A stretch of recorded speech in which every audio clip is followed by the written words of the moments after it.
Hola mis queridos adultos significativos, aquí estamos con una nueva conversación más allá del aula en compañía de un adulto significativo que nos hablará de cosas que necesitamos saber del contexto donde se desenvuelve, porque así nos daremos cuenta de que la forma para acompañar a los peques con amor y respeto es utilizando todos nuestros saberes y sabores, es decir, todo lo que aprendemos y cómo incluimos esos aprendizajes en nuestro día a día.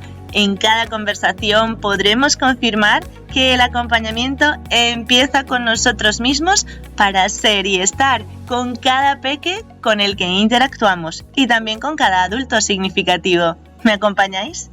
1, 0. ¡Ay, qué emoción, qué emoción! Bueno, ya sabéis que yo siempre estoy muy emocionada y hoy estoy muy emocionada también porque tengo un chico otra vez.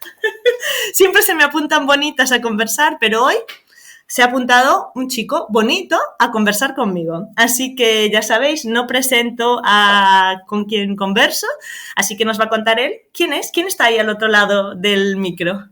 ¿Quién eres? Buenos días, Adriana. Es la pregunta más difícil, en realidad. Me has dicho que empezamos con esta y cuando me lo has preguntado es como, bueno, soy un chaval enfadado con el sistema educativo, creo. Vale. Si tengo que empezar a contar algo, creo que podemos empezar por ahí. Bien. Estuve muy enfadado con el sistema educativo y por eso he acabado aquí contigo hablando sobre educación, porque tuve que buscar mis caminos alternativos para, no solo para encontrar conocimiento, sino para desarrollar prácticas que tuviesen un sentido en mi vida. Y el siguiente paso lógico fue pues, empezar a compartirlas con los demás y eso se convierte en enseñanza, ¿no? Y a día de hoy llevo esos 7, 8 años dando clases de muchas cosas que acaban siendo la misma cosa.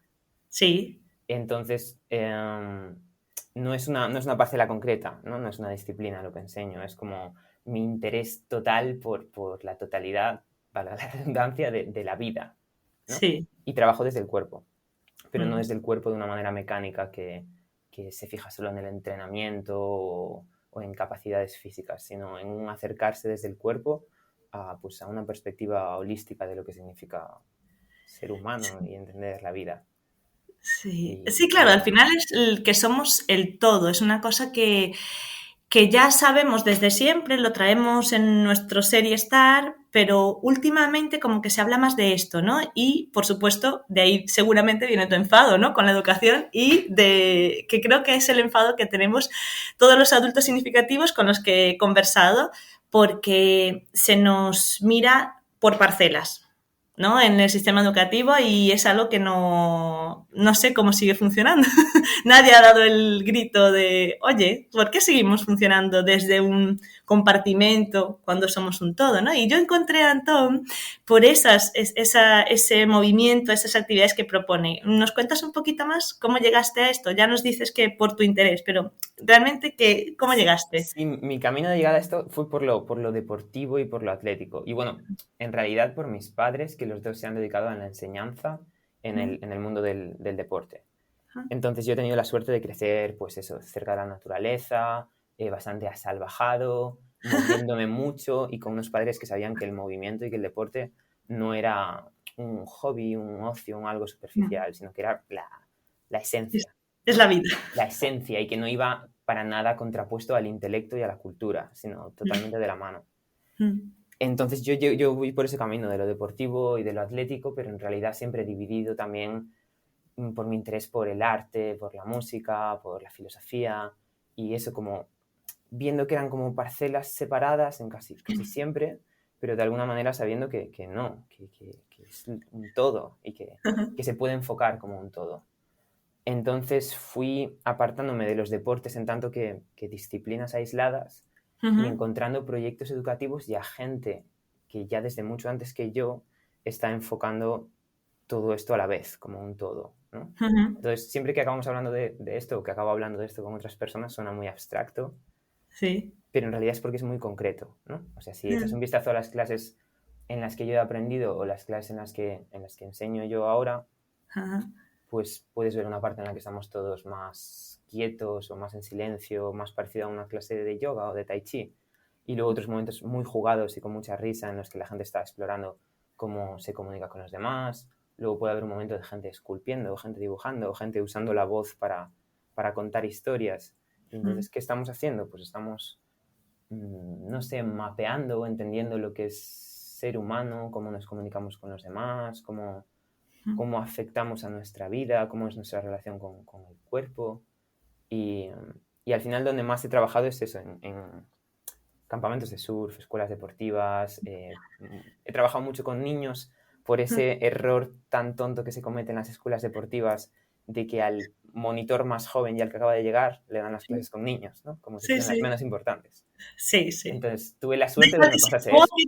Da igual que se equivoque, que no pasa nada, son niños, ¿no? Claro. Vamos a dar las clases con niños que total, estos no van a poner quejas.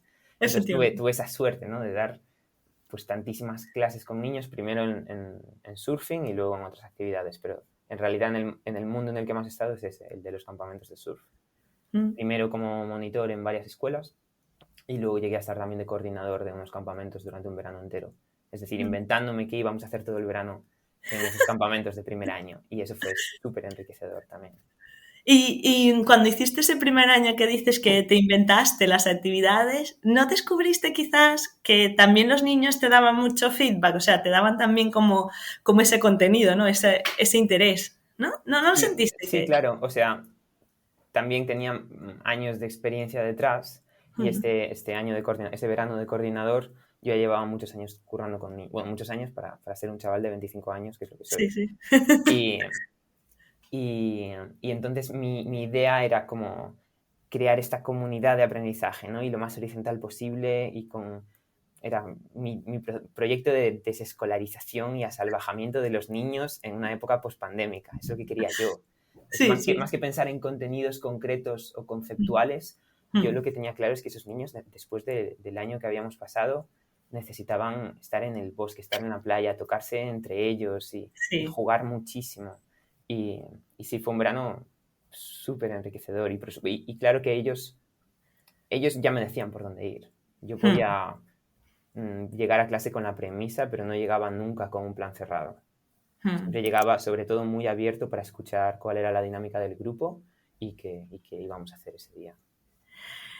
Me resulta súper fascinante que... Es que no te iba a preguntar la edad, porque creo que es irrelevante, ¿no? Pero cuando lo has dicho, dije, bueno, pues voy a ir por allí. ¿En qué momento, Antón, con 25 años que tienes, dijiste, soy un adulto significativo? Bueno, o sea, ¿qué es para ti ser adulto significativo? Vamos a empezar por ahí, atrás, otra vez. Eso de adulto significativo, dicho así, te lo he escuchado por primera vez a ti. En realidad yo nunca he dicho en voz alta soy un adulto significativo, pero sí que me he ido dando cuenta de... O sea, tú te das cuenta, incluso si no eres un profesor de colegio, que nunca lo he sido, siendo un monitor de campamento, te das cuenta del impacto que tienes en los chavales, también porque yo fui el chaval que fue al campamento y admiró a sus monitores, ¿no? Entonces creo que parto de un punto de ventaja respecto a un profesor de cole, porque los chavales que vienen a una clase de campamento o de surf vienen con muchas ganas de hacer eso. Y a veces los chavales al cole van, pues, eso, con pocas ganas, por lo que ya supone de primeras la idea de lo que es el cole. Sí. Entonces, el campamento, lo que ha sido para muchos de nosotros como niños, y lo que luego hay que entender que es para esos niños que vienen a ti cuando eres monitor, es ese sitio que se sale de tu rutina y de tu día a día y de lo habitual, y en el que el niño puede resetear su identidad y empezar de cero y salirse de esa identidad ya autoimpuesta. Esa etiqueta que le ponen. Claro, y vuelve a empezar y se libera, y eso lo ves en chavales de todas las edades. Y tú ahí eres una especie de, pues sí, de modelo, por mucho que nos pese. Entonces puedes pasar esa etapa de estrellita que todas las personas con un trabajo con mucha exposición pasan, ¿no? Te metes en un análisis y te aplauden 10 chavales, entonces tú crees que eres guay. Pues hay que superar esa etapa en la que te crees que eres guay y asumir la responsabilidad de tu rol, ¿no? Sí. Y sí, supongo que si soy significativo para la infancia ha sido de esa manera, ¿no? En estos campamentos se veía muy claro y es ser significativo de una manera muy práctica, no es lo que dices, es tu manera de estar en el mundo y cómo te comportas. Sí. Y en todos estos años que llevas trabajando, ¿cuál ha sido así el momento en el que tú has sentido o que has recibido? Porque claro, tú te puedes sentir, lo que tú dices, pasas el momento de estrella, de soy el guay, bueno, ya entiendes tu rol, pero como cuando eres consciente y recibes ese feedback, ¿no? De los peques o incluso de los otros adultos, ¿no? ¿En qué momento sentiste que eras como reconocido por tu rol, ¿no? Una cosa curiosa que hacíamos en el campamento en el que más años estuve era que teníamos que hacerle fichas de evaluación a los alumnos. No como de poner notas, sino de más una carta de recuerdo y de hablarles sobre cómo habían surfeado y cómo había sido la semana y tal. Y algunos empezamos a pedir fichas de evaluación de los alumnos para nosotros. ¡Qué bien! Sí, y entonces, de hecho, es posible que esa idea me la diese mi padre, que también ha sido profesor siempre, y me dijo, siempre que puedas pide feedback. Y entonces, aparte de pedir el feedback hablado en clase y de recibirlo también, pues, energéticamente en la presencia de los demás. Tú ya sabes cómo te están mirando los niños y si están escuchando o no. Y entonces luego lo vi de una manera más clara a lo mejor en esos mensajes que me iban dejando a lo largo de los años. Me parece una idea fantástica. Y también ¿sabes? Ahí conocíamos a 70 chavales a la semana. Y cada semana venían 70 chavales nuevos. Eso es indigerible. Eso es inconcebible para un animaliño que somos, ¿no? Entonces, a lo mejor tú tienes un momento que ni es en clase, a lo mejor es un momento entre comidas o diciendo algo. Y pasa un año y vuelve el chaval un año después y te dice, eso que dijiste, ¿sabes? Ese día que tú a lo mejor casi ni te acuerdas. Eso que dijiste a mí lo recuerdo siempre. Y me afecta un montón. Mira, esto que acabas de decir es la clave y es por lo que yo hablo tanto de los adultos significativos y es porque si somos conscientes, realmente nuestro ser y estar funciona de otra forma y no es una cuestión de andar, lo que tú dices, a ver, la formación es muy importante, informarte es muy importante, saber cuáles son las tendencias es importante, pero al final todo pasa por el cuerpo, ¿no? Y por eso, si tú pasa por el cuerpo y haces, ¿no? Y eres y funcionas en esa manera, no tienes que andar pensando, bueno, en esta comida, en este momento de tal, tú no lo que tú dices, no lo pensaste, pero para ese chaval fue significativo porque te están todo el rato atendiendo y no sabes, o sea, si tú eres consciente, al final siempre estás funcionando desde esa significancia y si no eres consciente, igualmente eres significativo, ¿no? O sea, igual todo lo que digas va a ir a su ser y estar y si no somos conscientes, pues va lo que sea, ¿no?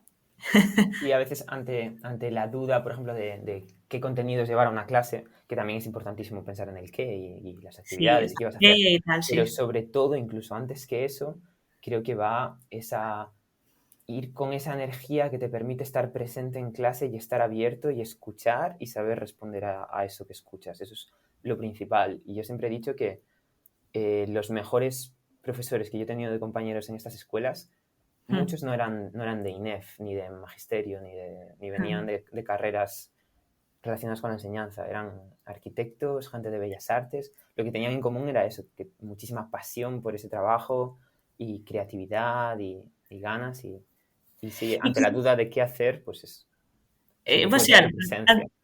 ante la duda es también la presencia y conectar, ¿no? Porque a mí también me ha pasado, he trabajado en campamentos y las personas con las que más he conectado y las que más conectan con la infancia o con los adolescentes son personas que estudiaron cualquier otra cosa, pero claro, tienen ese interés por conectar, porque además, como no vienen con el, bueno, pues yo sé esto, yo sé lo otro, pues como que engancha mucho más rápido, ¿no? Conectan más rápido, como que vienen sin esa capa de, bueno, pues yo soy profe, ¿no? Entonces vienen como, pues no sé, que estos chavales me digan algo porque no sé lo que voy a hacer, ¿sabes? Es como que al final es la clave. Y dices que tus padres son profes. ¿Encontraste algo? Bueno, tus padres obviamente seguro son significativos para ti, pero ¿encontraste más profes en tu camino que fuesen significativos? Sí. O sea, mis padres, creo que hasta debería mandarte el contacto de mi madre para una entrevista. Por supuesto. Creo que te encantaría entrevistarla y ella también. De ella he aprendido mucho, no solo en cómo me educó y me crió a mí, sino en cómo ha enseñado ella. Y tiene un par de historias muy simbólicas sobre su enfoque con los niños. Bueno, igual llevo para contar una, pero tú eres el ejemplo, ¿eh? O sea, vamos, con 25 años que nos cuentes estas cosas es alucinante porque sí que es verdad que hay muchos profes jóvenes y todo, pero bueno, eso, entre perderte en la normativa de lo que es un profesor y perderte en lo que es un monitor, ¿sabes? Creo que hay que encontrar ese punto intermedio porque el monitor no siempre está en juego, o sea, no, porque se concibe el monitor como todo el rato estamos jugando, todo el rato tiene que ser un juego, todo el rato tiene que ser divertido y el profesor todo el rato tiene que ser serio, todo el rato tiene que ser académico o aprendiendo. Y al final, es lo que tú dices, es todo un conjunto, ¿no? O sea, es una masa, ¿no? Sí, me decías de los profesores que he encontrado por mi camino. Se me vienen a la cabeza siempre mi profesor de filosofía del último año del instituto, que era un hombre muy normal, en realidad te diría que muy normal. Para mí era brillante, él llevaba 8 años sin dar clase cuando nos dio clase a nosotros, como que retomó la enseñanza.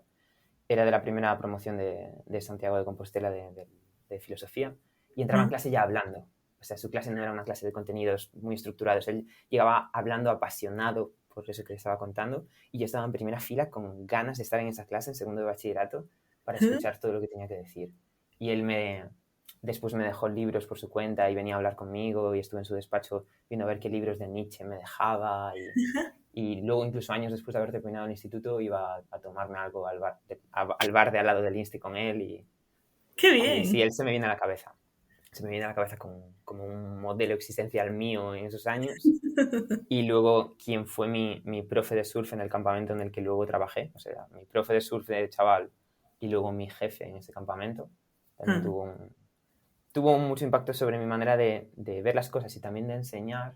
Y es de esas personas que no había estudiado INEF, no había estudiado magisterio, ¿no? Entonces, lo que tienen estas personas, si luego son buenos enseñando, si les gusta esto, es que usan un lenguaje mucho más poético que técnico, ¿no? Y hablan con sencillez y con claridad y entienden las cosas desde la práctica, no desde un libro y desde... que yo soy un apasionado de los libros también y no hay nada malo en eso, en el conocimiento por ese camino. Pero sí, pero tenían esto, ¿no? Esa enseñanza salvaje y práctica. Sí, claro, es lo que te decía antes, que al final, sí, yo también tuve profesores muy buenos que tenían mucho conocimiento, pero al final es eso, es esa pasión que tú sientes o sea, cuando tú ves que un profesor tiene pasión por ese conocimiento o esa práctica o lo que está enseñando, es otro nivel, ¿no? Es como, da igual si es muy técnico o hace muchos ejercicios y tal, si es apasionado es que le llega, o sea, te llega, te impacta, no sé, te invade ese entusiasmo, ¿no? Sí, y ahora estos últimos años he tenido varios profesores que me han marcado mucho, pero ahora mismo en concreto hay un profesor que es ya un amigo mío con el que organizo retiros, voy yo a sus retiros y estoy organizando aquí en Galicia por segundo año el mismo retiro. Y es un profesor con el que llegas a clase y a lo mejor da 1 hora o 1 hora y media de clase en silencio. ¿En y serio? luego cuando se pone a habla sobre todo, desde física cuántica hasta epigenética, el cuerpo, la poesía, escultura, la educación. ¡Qué maravilla! Y él me inspiró mucho en su manera de dar clase él, porque fue la primera persona a la que escuché decir las cosas que yo pensaba sobre cómo es la enseñanza deportiva en edades tempranas, ¿no? El desarrollo atlético para adolescentes. Él tenía un club de baloncesto, donde yo tenía un club de surfing. Y él estaba también siendo el raro en ese club de baloncesto y haciendo estas cosas tan diferentes. Y me inspiró mucho, primero de esa manera, y luego también en su propia práctica y en lo que me enseñó a mí directamente. Y otra vez en su manera de estar en el mundo y su presencia y cómo escucha y cómo Es la está ahí, clave. cómo está ahí en lo cotidiano y en los gestos más normales del día a día. Y cuéntanos más de estos encuentros, de esto que haces del movimiento. Cuéntanos más, por favor, por favor. Pues antes a lo mejor estaba metido en una línea más de desarrollar capacidades, aprender habilidades y un rollo muy espectacular y muy vistoso visto desde fuera. Y ahora no, ahora estoy interesado por cómo afecta, o sea, ¿por qué una práctica primero, no? O sea, ¿por qué es esto que hago? Pues es trabajar desde el cuerpo de manera que esto afecte a mi vida y la haga mejor, ¿no? Y eso es lo que quiero compartir con los demás. No es que quiera aprender habilidades increíbles. Y entonces con lo que me estoy encontrando más en esta última etapa es en cómo todos estos problemas mentales o emocionales o asuntos a tratar en realidad no viven en una nube abstracta por encima de nosotros, sino que están en el cuerpo y en los tejidos, ¿no? Estas narrativas que tenemos bloqueadas están ahí en las líneas de la fascia. Y entonces estamos trabajando desde el cuerpo, no para trabajar el cuerpo y para trabajar lo mecánico y el movimiento muscular, sino para afectar a esa totalidad de lo que somos, ¿no? Entonces, a veces tenemos toda la teoría psicológica, ¿no? Sobre lo que nos pasa, sobre lo que queremos hacer, pero es solo teoría, son titulares y son palabras.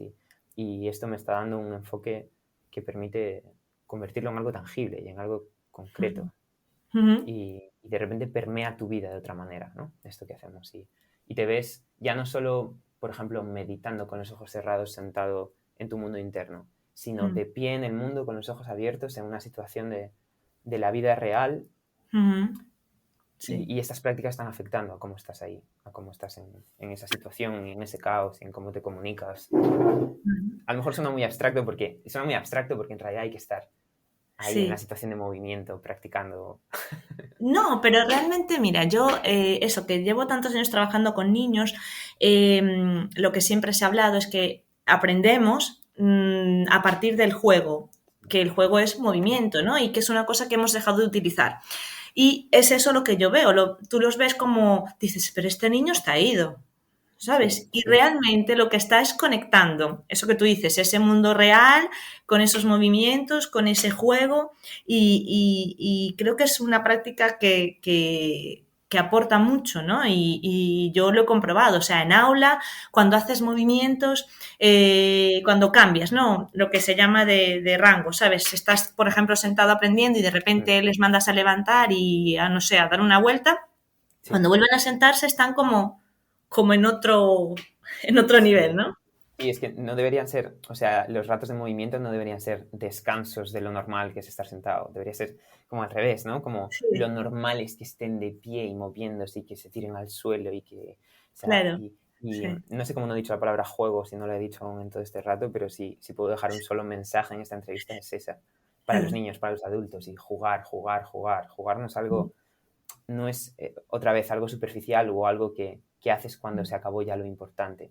Jugar es la esencia del aprendizaje y de lo que significa ser humano, si es que yo sé algo de eso. Sí, es jugar, es lo que hay que hacer con los niños y lo que hay que hacer con los adultos. Sí, y es fundamental. Tú que has hecho estos encuentros, ¿has visto que o sea, cómo ha sido esa experiencia con adultos? Porque es verdad que los niños son como mucho más fáciles de conectar con el juego, ¿no? Con el movimiento. ¿Qué tal en los adultos? Pues hay adultos que han cuidado más o menos del niño interno, ¿no? Entonces, algunos han seguido jugando, aunque sea en parcelas muy limitadas, como pues han seguido haciendo un deporte. O algunos han seguido haciendo teatro o danza. Normalmente esos son los que están más liberados a la exposición, ¿no? A que no les importa hacer el ridículo delante de gente. Pero es igual lo más interesante de mis clases ahora mismo es ver a los adultos que llegan y se ponen a jugar a juegos nuevos, ¿no? A algo que no han hecho nunca. Y es como respondo a este caos, a estar comunicándome con mi pareja, haciéndolo mal, ¿no? Porque vamos a hacerlo mal, ¿no? Vamos a jugar y vamos a estar confundiéndonos. Y a la vez, si es un adulto... Bueno, puede pasar dos cosas. Resumiéndolo, puede pasar dos cosas. Que es que un adulto que sea demasiado para ellos y sea un shock, porque al final están tan estructurados en un día a día poco jugado y súper lineal, que llegan a una clase así de... ¿Abierta? De abierta, sí, y que es demasiado, no es el momento.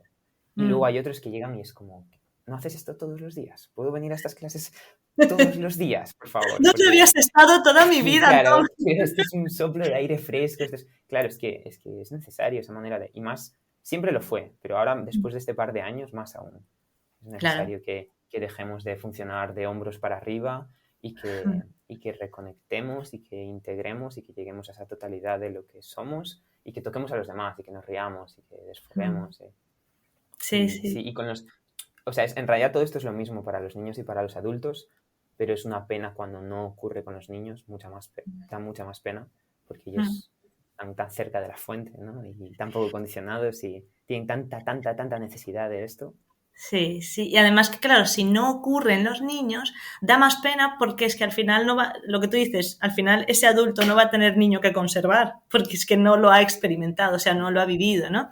Y ¿qué crees? O sea, tú, eso, dijiste que el mensaje fundamental sería jugar, pero bueno, ¿qué mensaje le darías tú o a dónde crees tú que debe llegar este mensaje? Yo lo tengo clarísimo, vamos, a dónde tiene que llegar este mensaje a las escuelas, ¿no? Pero tú, ¿dónde te gustaría que se escuchara esto del movimiento, lo que estás diciendo, que se implicara el movimiento en las actividades? Yo intento enfocarlo como... porque en realidad nos podemos parar a hablar sobre utopías y sobre sistemas perfectos y se nos va a ocurrir el sistema perfecto y la utopía y vamos a darle mil vueltas. Pero al final yo intento decir siempre, vale, este es el mundo ahora y este soy yo y ahora mismo ¿qué? ¿Ahora mismo qué? ¿Ahora mismo qué? Sí. Y entonces creo que todos tenemos una práctica que hacer. No una práctica, o sea, una práctica como algo serio y también como algo muy jugado, ¿no? Tenemos un trabajo con nosotros mismos.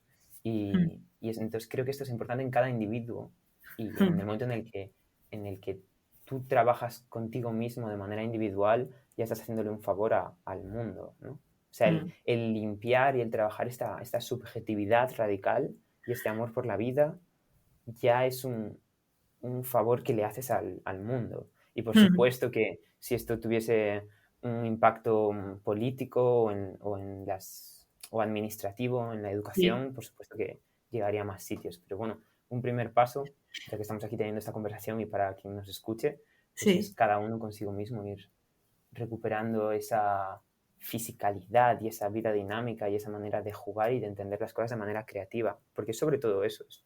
Y los profes son los niños, aquí. O sea, a mí me da la vida pasar tiempo con niños y es como, me limpia el cristal todo el rato. Todo el rato. Sí, Qué bonito esto que acabas de... Perdón, te dejo hablar,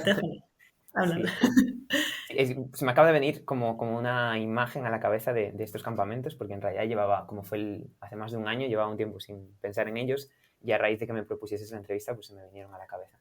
Y me acordé de un primer día de campamento con un grupo de, pues no sé, entre 10 y 15 chavales. Además, a mí me gustaba que estuviesen todos de todas las edades pues mezclados, ¿no? Entonces tenía a lo mejor chavales desde los 8 hasta los 14 años ahí. Y después ya del surfing y del primer día de campamento y de las presentaciones y de los juegos que yo había elegido o propuesto para ese día, algo tenía que decirles, que les dije que se podían sentar estábamos fuera, intentábamos hacerlo todo fuera, ¿no? Les dije que se podían sentar ahí en un banco tal y que para explicarles algo sobre la semana. No sé qué tenía que decirles yo, pero bueno, la cosa es que empecé a hablar y dos de las niñas del grupo estaban haciendo un montón de ruido, ¿no? Entonces era como que difícil para los niños escucharme y a mí también me estaba desconcentrando. Entonces, a lo mejor si yo ese día no hubiese tenido energía o presencia o no hubiese estado muy creativo, pues hubiese dado un golpe de atención y los hubiese parado o les hubiese pedido por favor. Pero me salió funcionar de otra manera, porque las niñas estaban haciendo el gesto como si me estuviesen sacando fotos a mí. Entonces, el ruido que estaban haciendo era como de... tal, como si fuesen unas reporteras en plena acción haciéndome un montón de fotos, pero de una manera un poco exagerada. ¿Sabes? Sí. Molesta para el grupo. Y entonces yo me callé y las niñas se callaron también, pero como si les fuese a echar una bronca. Y les dije, jo, chicas, me estáis haciendo fotos, muchas gracias. O sea, muchas gracias por ser tan artistas. Seguid, porfa. Así mientras hablo tengo fotos de lo que es de la charla. Y entonces, en ese momento en el que se sintieron reconocidas, lo empezaron a hacer, pero mucho más silenciosamente y escuchándome. Entonces siguieron haciendo esas fotos imaginarias, pero ya sin intentar llamar tanto la atención. Y entonces siguió la dinámica del grupo de una manera perfecta. Entonces creo que es importante ese premiar la creatividad de los niños, o más que premiarla, reconocerla como algo bonito y esencial y no interrumpirles el juego todo el rato. Claro que a veces pues va a haber momentos de, yo qué sé, de socializar o de necesidad de un poco más de orden, pero siempre que podamos habría que dejar que se perdiesen en esos juegos y en esos mundos que inventan y aprender nosotros de ellos y escucharles. Es que además esto que has dicho es una cosa súper valiosa en el aprendizaje, que es utilizar el error, ¿no? O bueno, visto desde el error, ¿no? Que no, realmente no es un error, es lo que tú dices. Tú pudiste haberlo catalogado como un error, como una falta de respeto, como un, ¿sabes? Como algo terrible, pero es al final, es lo que has dicho antes de aprender a escuchar. O sea, si realmente escuchamos a los niños, ¿qué querían ellas? Tu atención. O sea, sí, les interesaba lo que estabas diciendo o tal, pero es que ellas querían tu atención. O sea, ese ratito o ese momento querían tu atención. Entonces, claro, si al final nos perdemos en, no, es que me tienen que hacer caso, ya, pero ¿y el caso que ellos demandan de ti? O sea, es como salirnos de ese ego también de yo lo sé todo, ¿no? O sea, El rol del profesor, sí. claro, o sea, ellos también tienen algo que decir, algo que participar, ¿no? O sea, y qué ejemplo tan clarificador porque ahora lo que ha ocurrido mucho, incluso antes de la pandemia, de todo este parón, que es una queja que dicen muchos los profes en aula, es que claro, paso más tiempo intentando que me presten atención que lo que es la clase, ¿no? Y claro, es lo que tú dices, o sea, al final, si a lo mejor paras un segundo, o sea, en vez de estar todo el rato, silencio, callados, no sé qué, paras un momento y les haces caso a esa actividad que están haciendo, a ese momento o tal, a lo mejor tarda solo 5 minutos en captar su atención y no 45 mandándolos a callar, ¿no? Y a lo mejor eso que tú te piensas que tienes que estar haciendo en clase como profesor no es lo que toca. Y tú estás llegando con un plan demasiado estructurado de lo que tú crees que tiene que ser la clase o la actividad deportiva o lo que sea. Y eso no es lo que hay que hacer, porque no hay que hacer lo que tú hayas planificado, hay que hacer lo que tenga sentido en ese momento. Lo que pasa es que, claro, tú vas a la universidad a estudiar ciencias de la actividad física y el deporte y cómo ser un profesor de estas cosas, y recibes, bueno, hay un par de profesores muy buenos en la universidad, pero también hay clases realmente terribles. Y yo he estado en la universidad con un profesor explicándote cómo a un niño de 4 años hay que tenerle ahí haciendo repeticiones técnicas de un gesto de fútbol o de un movimiento de natación, y te pasas todo un cuatrimestre recibiendo explicaciones técnicas sobre cómo enseñar técnica aislada a los niños. Es como, no has entendido nada, tío, y yo no debería estar diciéndote esto aquí con 20 años. Sí. O sea, no debería ser el chaval de 20 años el que se da cuenta de que esto está mal, ¿no? Pero es claro, muchos no se dan cuenta. Entonces No. muchos pasan por la universidad y dicen, vale, pues así es como se da clase. Y luego llegan a sus escuelas y dan clase así. Y así se promueve esa reproducción de lo ya existente. Sí, Sí, sí, el infinito. Y sí, el infinito de la clase magistral, de la clase yo te tengo que enseñar. ¿Qué es lo que tú dices? Porque al final yo creo que se confunde mucho esto de la libertad, del dejar hacer, con, bueno, y claro, ¿y qué hago? Que los niños se me suban a la parra. ¿Sabes? En plan de que aquí los niños hagan lo que les da la gana. Y no es eso, porque si tú o sea, en el ejemplo que tú has contado, realmente, si tú estás presente, lo que haces es permitirles ser y estar, tú también siendo y estando, como acompañante. O sea, más que como el dador de conocimientos, el grandísimo aprendizaje que les vas a dar tú, es como, vale, yo te escucho un momento, ¿sabes? Para que tú también, porque lo que tú les dijiste a esas niñas es, vale, yo os respeto lo que estáis haciendo, respetadme a mí. O sea, claro, sin decirles, me tenéis que respetar. claro. Con ese Porque no acto suele funcionar eso. no iba a funcionar tan claro, iban a lo mejor a hacer más ruido incluso, Sí. pero con ese acto tan sencillo de, vale, me encantan vuestras fotos, guay, fue como, es que no le estamos molestando, realmente le ha hecho gracia, guay, nos ha hecho caso, hemos sido las protagonistas un ratito en clase, pues seguimos y le dejamos, o sea, y lo respetamos a él ahora. Sí. Y que esto ocurra en coles, ¿no? y en aulas es una pena, pero que ocurra en el mundo del deporte hasta me da más pena, hasta me rompe el corazón. Sí. Porque, y hablando que te decía antes de mi madre como profesora, la historia suya, de la que siempre me acuerdo, ella se ha dedicado a muchas cosas, pero sobre todo a la natación, ¿no? A enseñar el agua, ¿no? El agua como juego y como placer y como experiencia de volar, ¿no? Es lo que diría ella, ¿no? Que nadar es como volar. Entonces, justo me acabo de acordar de ese profe, de cómo se enseña natación, enseñándonos a aspectos técnicos innecesarios. Y bueno, en fin. Y luego pienso en mi madre, ¿no? Que estaba dando una clase a niños y otra compañera suya estaba dando otra clase a niños. Y vio a la otra profesora, no sé dónde era esto, pero bueno, vio a la otra profesora echándole una súper bronca a un niño que tenía mucho miedo de tirarse al agua. Entonces estaba echándole una súper bronca y obligándole a que... Y mi madre fue a rescatar al niño y fue a decirle a su compañera, déjalo en paz. Y cogió a ese niño, que ella lo cuenta como cuando hueles en su aliento el miedo, ya, ¿sabes? Un olor de verdad como acetona, como de estar de verdad cagado. Y lo llevó a su clase a dejarle que estuviese en el bordillo y hacerle saber que no tenía que entrar al agua y que podía ver a los demás niños meterse en el agua y que él podía meter los pies y que él podía estar ahí mirando o compartir lo que quisiese.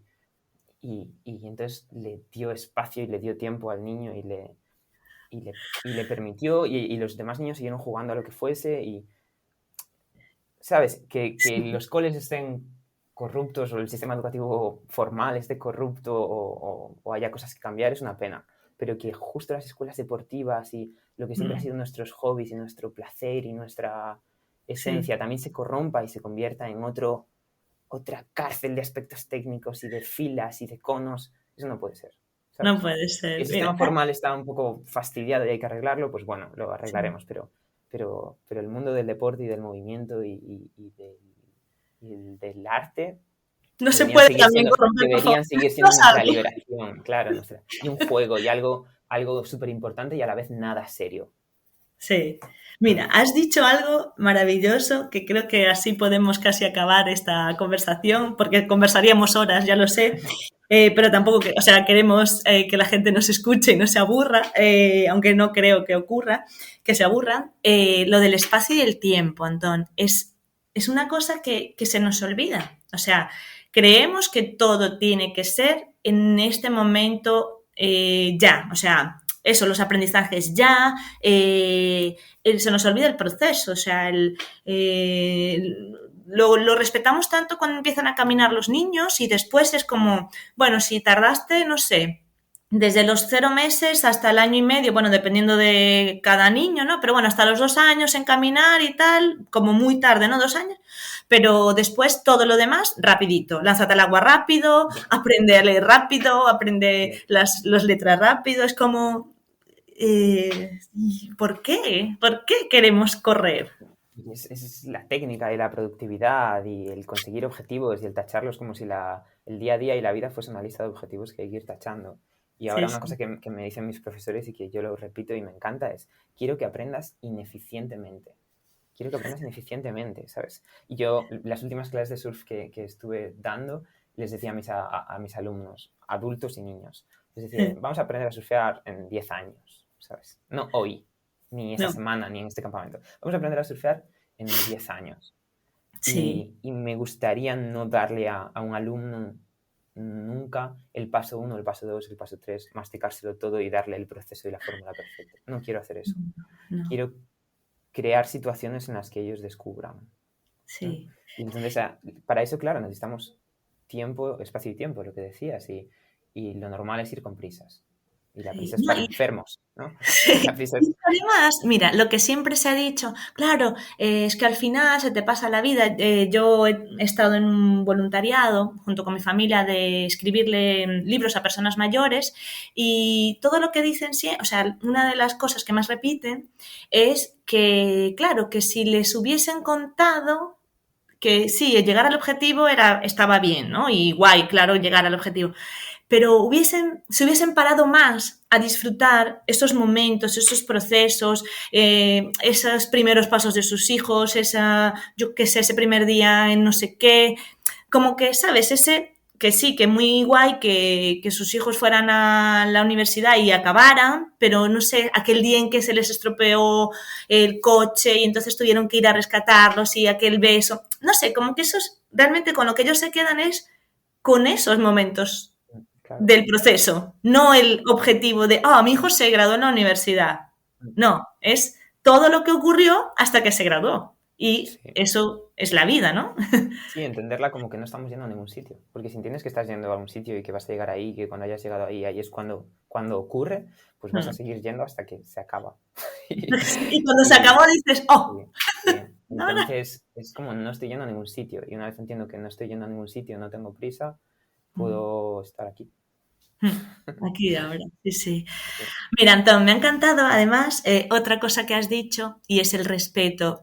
Tu madre, me tienes que dar el contacto de tu madre, pero es que lo que ha hecho tu madre con ese niño es una cosa Bueno, que... perdona que te interrumpa. Justo lo que estábamos diciendo, espacio y tiempo, es otra historia suya buenísima. Espero no robarle todas sus historias y te las pueda contar ella. Pero esta me encanta porque A ver, cuéntame, estaban dando cuéntame. clases de patinaje, ¿no? O sea, con patines. No sé si Sí. en escuelas deportivas municipales o en qué contexto. Pero bueno, había varios grupos. Y el suyo, mi madre no le ponía los patines a los niños. Mi madre les fue ayudando a que ellos se los pusiesen. Entonces Ujú, tardaban mucho más que los demás claro, grupos. En cambio, el claro. resto de profesoras, pues, o de profesores, se lo ponían a todos los niños y ya a hacer la actividad. Y hasta los padres se le quejaron, ¿no? De que ya Mm, tardaba mucho en empezar la clase, porque al final te estás comiendo minutos de clase. sí, ¿Qué sí. pasó al Vamos, final esto del lo que está curso? haciendo es el tiempo, ¿no? No, no Sí, quiero dar clase. claro. Y entonces al final, ¿qué pasó? Pues que todo su grupo pues, se ponía los patines y iba a patinar. Porque les había dado ese tiempo para aprender y para buscar y para hacerlo mal. Tiempo Sí, para hacerlo sí. mal necesitamos, tiempo para Sí. articularnos. Esta anécdota de tu mami me ha recordado lo que ahora mucho se critica de las familias y los padres informados, ¿no? Y dicen, estos innovadores que vienen aquí, que le dejan hacer al niño y que malamente les llaman que estamos creando la generación de cristal. Y yo creo que no, porque al final, bueno, hay extremos, ¿no? Por supuesto en todo. Claro, claro, claro. Pero cuando estás realmente como en ese camino central en donde les dejas ser y estar y les dejas que hombre, que se equivoquen, lo que tú dices, bueno, pues hoy va con un, ay, mira, claro, es que esa madre, qué mala madre, o qué mal padre, o qué mala familia, que va con el niño el calcetín mal puesto, el abrigo mal atado, ¿sabes? La mochila mal colocada. Bueno, vale, pero es que al final lo que no podemos seguir haciendo es que les hacemos todo o les marcamos todo lo que tienen que hacer y cuando cumplen 18, venga, cariño, tienes que ser independiente y buscarte la vida. Claro, es justo lo que has dicho de los extremos, porque existe un extremo que sería el dejar hacer total y dejar ir el control y los límites y las barreras y la coherencia también. La Y coherencia. también una autoridad total y estructurada y cerrar todo. Y no, es como el mínimo hacer, ¿no? Al final Sí. sería como buscar cuál es la guía necesaria y la acción justa en el momento adecuado. Esto es muy difícil y muy dinámico y no hay fórmulas para No, aprender a enseñar de esta manera. Y en este tipo de sociedad, ¿no? De aceleración y productividad y tal, pues seguramente sea menos, ¿no? Ese camino es más complicado, sería sí, tirando a menos, ¿no? sí, A sí. hacer menos, pero bueno, Pero no podemos dar aquí el protocolo porque no existe el protocolo de no. enseñanza. Mirad, Antón, ¿nos puedes decir antes de acabar qué estudiaste? Estudié la mitad de INEF, lo dejé porque no estaba aprendiendo nada. Bueno, ya no se le llama INEF, se le llama Grado en Ciencias del Deporte y la Actividad Física, o creo que Sí. ya incluso diferente. Pero bueno, yo sabía que yo estaba dividido entre Bellas Artes, el deporte y la filosofía. Acabé yéndome por eso, por el estudio del cuerpo y dejé los estudios formales porque me eran muy fáciles, pero no me aportaban nada. Y llevo desde entonces, digo que autodidacta, pero bueno, en realidad he tenido un montón de profes y he estado haciendo formaciones de esas en las que te dejas la energía, el dinero, el tiempo y no te dan un papel al acabar, no te dan un título. Pero bueno, trabajo desde el cuerpo, eso es lo que digo. No sé a qué me dedico porque me interesa la totalidad de la vida, pero trabajo desde el cuerpo. No, es que te lo he preguntado porque ahora se habla mucho de la disciplina positiva, no sé si conoces a Adler, que habla realmente de la psicología individual y todo lo que has dicho, todo lo que es tu serie Star, es esto, es lo que él propone. Es decir, lo que dijiste ahora al final es casi el resumen de todo. No hay una fórmula. Es decir, tú tienes que fluir. Y fluir no implica que tú no tengas límites. No vas a dejar al niño que se lance por la ventana para que pruebe el peligro de lanzarse por la ventana. Pero tienes que estar allí para acompañarle. Que es lo que tú dices, en este mundo productivo, donde hay unos tiempos, unos muy pocos tiempos, muy pocos espacios, pues tienes que ir rápido y no le puedes acompañar en su proceso, ¿no? Y bueno, eso que me encanta porque es que de verdad escucharte es como si hubieses estudiado la psicología adleriana y aún encima la pongas en práctica, de verdad. Yo, pensáis que esto está planificado, ¿no? Pero yo simplemente, bueno, les cuento un poco de qué vamos a hablar y ha fluido todo. O sea, yo no le he dicho, cuéntame tu vida, ni de tus padres, ni nada. Ha fluido todo y Antón es como ver ahí a decir, bueno, pues Adler cogió a Antón y, bueno, a tus padres seguramente. Confío en que existe ya una especie de intuición y de saber hacer interno para todas estas cosas. Por ejemplo, para el enseñar, para el movernos, para el comer, incluso. Hay unas cosas que nosotros en realidad ya sabemos hacer y sabemos aprenderlas. Y de repente nos hemos perdido en esto, en manuales de vuelo para pájaros, ¿sabes? No hace falta. O sea, nosotros ya sabemos hacer estas cosas. Entonces, claro, lo ideal, tener esta conversación es maravilloso, pero lo ideal sería no necesitar tenerla. Efectivamente. En este mundo, ¿no? Sí. Me has recordado a cuando yo hice voluntariado en Cruz Roja. En la primera formación lo que nos dijeron es que lo que esperaba el fundador de la Cruz Roja es desaparecer.